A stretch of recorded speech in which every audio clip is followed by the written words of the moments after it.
When I was growing up in a small country church, maybe we ran anywhere from 30 to 50 people, depending on the seasons of the life of the church, because as you know, people come and go, and it was a small country church. The interesting part about it was that I knew everyone in the church because most of them were my relatives. And if they were not my relatives on my mother's side, then they were relatives to the relatives, or they were married to the relatives, so you knew everyone. But they were just poor people, and it was so interesting. We come together. I loved the services because they were not real formal. People loved to sing.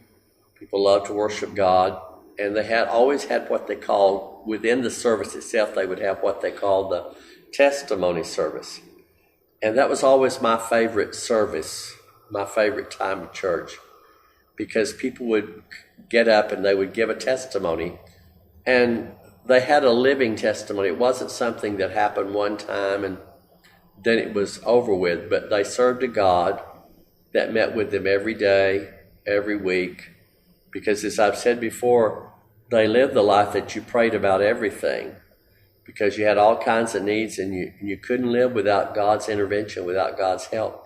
And so when these people would come together, because they had needs that week, and they would talk about them, but they would also talk about how God had answered those prayers, and they would be so excited.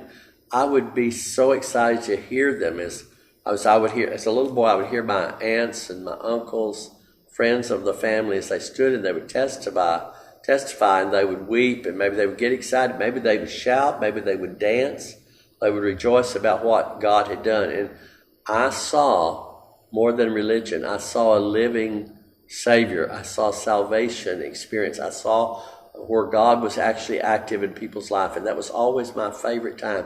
It taught me, even as a young boy, to know that God was not unaware of who I was, that God was not somewhere away from my life, but He was in my life, and He would hear and answer prayer.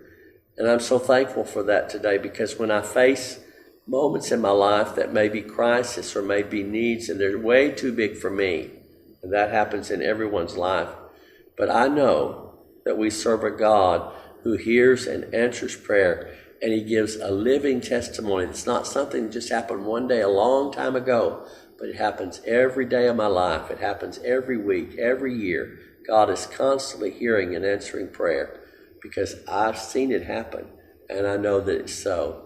And so I'm so glad for that history in my life. These were poor people, but they were rich because they had the fullness of God in their life.